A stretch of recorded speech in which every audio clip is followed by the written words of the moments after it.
All right, guys, it's Audrey and Vera from Permission to Hustle, and today we are talking a little bit about imposter syndrome. Ooh. Now, if you're in the business space, odds are you've probably felt a little bit like an imposter one way or the other. I mean, you just have to admit it. It's something that is more common than not. Yes. And imposter syndrome is basically not feeling that you belong in the room, not feeling that you belong in the space, feeling like you are someone that doesn't belong where you are currently at in your given situation. And it's daunting. It's something that a lot of people struggle with. A lot of our peers within our Permission to Hustle Facebook group oftentimes feel like they are not good enough to be where they are financially or professionally. And we talk about it all the time, and we let people know that it's something that many people struggle with and that they're not alone. Yeah, and the thing is too, I feel like when we talk about imposter syndrome, a lot of people feel like, they're just not worthy. They're not worthy of the job promotion. They're not worthy of the success. They're not worthy of the people that are coming into their lives or worthy of mentorship. And like Vera said, it could take so many different shapes into how you specifically feel when it comes to imposter syndrome. I mean, if you stop and think about it, think of the words imposter, somebody that you're not. And, we just want to share with you guys today 6 ways that you can combat imposter syndrome, because we do know that a lot of people go through that. Yeah. So our very first idea that we want to share with you is the notion that every coach, every expert, every guru that we listen to, we buy their books. They've all started somewhere. They've all began on square one. Yes. And, I just love thinking about that concept. A lot of people, we all turn to Gary Vee, for example. He's someone that whenever a tweet goes out, I tend to always have him being on the top of my Twitter feed, because he's someone that I like to engage with a lot. And, the robots at me tend to pick up on that sort of thing. But he started somewhere from the bottom and he began from the ground up. And he was not thinking at tweet number 1 that he was going to be where he was today, or maybe he was, but we all start from somewhere. We all start from the very, very beginning, and there's solace in that. There's, not everyone started with $1 million in their hand and a big famous name behind them. There's a lot of people that started with absolutely nothing, and I love reading those type of stories. Yeah. So when you're looking at these people, these success stories, I love reading success stories, and I love looking at people, and I don't look at people and I think, oh gosh, they can do it and I can't. I look at people who have those type of success stories and I think that is incredible. Yes. And if they can do it, then I can. Yes. And so I hope that you do the same thing. So when you find yourself feeling a little bit down, try to turn that mentality around and seek out those stories. Look for the people that had just a dollar and a dream. And hopefully that will diminish those negative thoughts. Now, another way to combat imposter syndrome is kind of going off exactly what Vera just said. Everybody has to start somewhere. And a lot of us feel like this imposter syndrome sense where, well, who am I to be giving advice? Who am I to be coaching this person? Who am I to be their mentor? And, one thing you have to stop and think about is this. Listen, you might not be the biggest expert on the planet, but listen, you know how to do steps 1 through 5. You know how to get the ball rolling. And guess what? There's somebody out there that hasn't even started yet on step 0. So when you're trying to combat that, think of the example of wanting to be an author, right? You have some people out there who are famous, big time authors, name recognition, all of that. And let's say that you are a published author, you have success in your genre, you're making money, it's your full-time job, but maybe you're not Stephen King. Well, here's the thing. There's somebody out there that just wants to be like you. They might not know that, okay, listen, Stephen King is where I want to be, but I have to build to that. So you are an expert to them. You are an expert in getting the ball rolling and getting it started on the writing process, on maybe how to pitch for an agent, how to self-publish. So when you're feeling that imposter syndrome, like, who am I to give advice? I'm not Stephen King. No, but you absolutely positively have an expertise in how far you've gotten. Yes. And there's somebody that wants to get to that spot. So help them get to that spot. You are not an imposter for helping somebody get to where you you are. I love that. So just another way for you to remember, listen, don't feel like you are a fraud. This is exactly what you know. So keep that in mind when you're trying to figure out ways to combat what you're feeling in terms of imposter syndrome. I love that so much. And I'm going to just get a little personal with you guys. Something that I tend to say to myself all the time whenever I'm dreaming too big, whenever I find myself dreaming too big, is I often tell myself, you're just a girl from Queens. You can't do something like that. And I, you see yourself how you were, right? You see yourself like you grew up playing with fire hydrants. Like, what are you thinking of making this $1 billion idea in your head that you're trying to manifest into reality?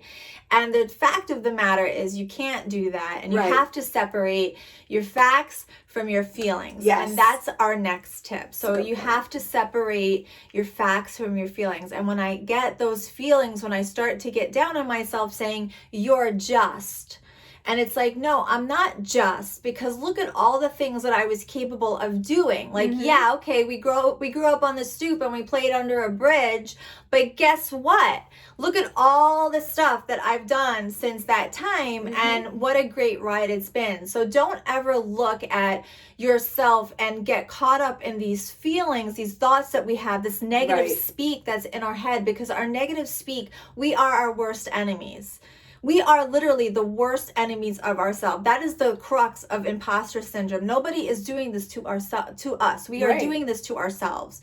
And if you can take hold of your negative speak and the things that you're saying to yourselves, and if you can, even if you have to, write down a list. Yeah. Say, these are the 10 great things I was able to accomplish this year on my own, with my partner, with my family, with my family business, whatever it is that you have going on. If you're capable of doing that, you will be able to diminish all those negative thoughts and focus on what actually is. Yeah, that's a great point. And even going off of what you just said, the fourth way to combat it is to confide in somebody. Because listen, if I had known you were feeling that, I would have played for you the Jennifer Lopez song. I'm just Jenny from the block, right? That's right. And I feel like that's why she wrote that song. Like, yes. I love that song. So like, listen, this might be who I am, but look what I've accomplished. Yes.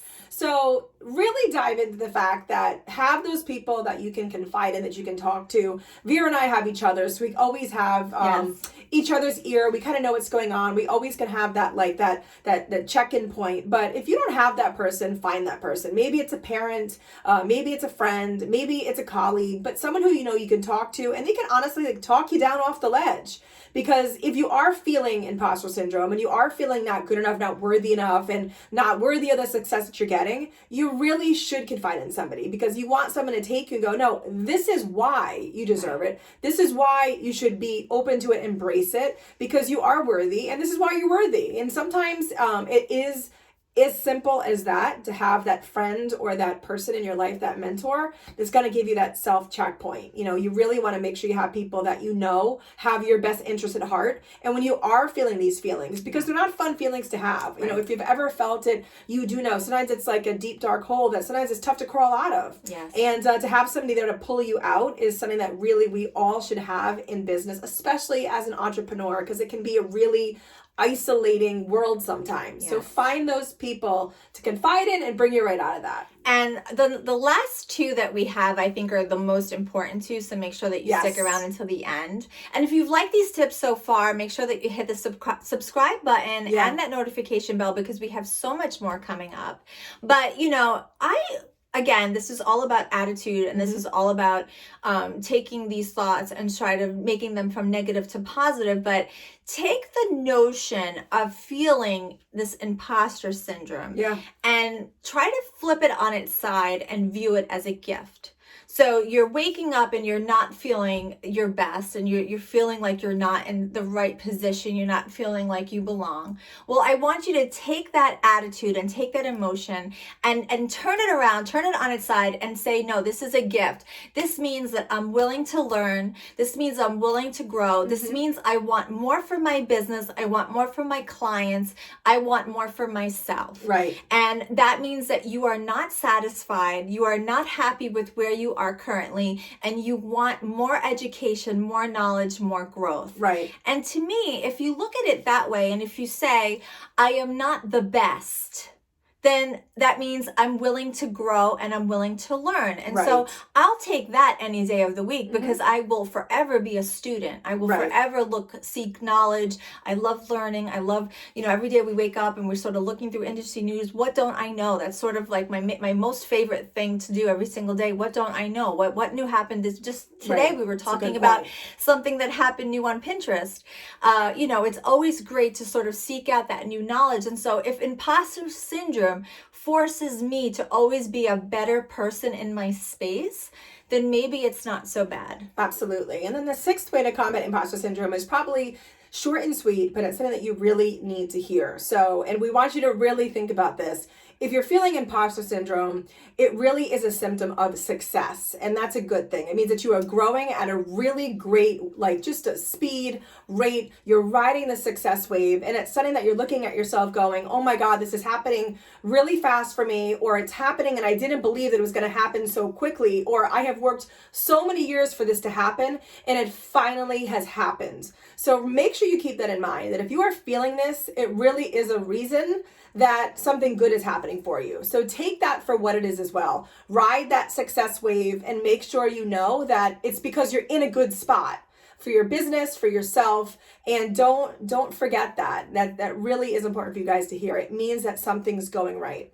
So if you've made it this far, leave us a comment below and let us know if you're struggling with imposter syndrome and if any of these tips have helped you along the way. We would love to hear which one was your favorite. Again, please give us a subscribe because we have so much more content coming up. And if you haven't, please follow us along on Facebook. Permission to Hustle is the name of the group, and we will see you soon.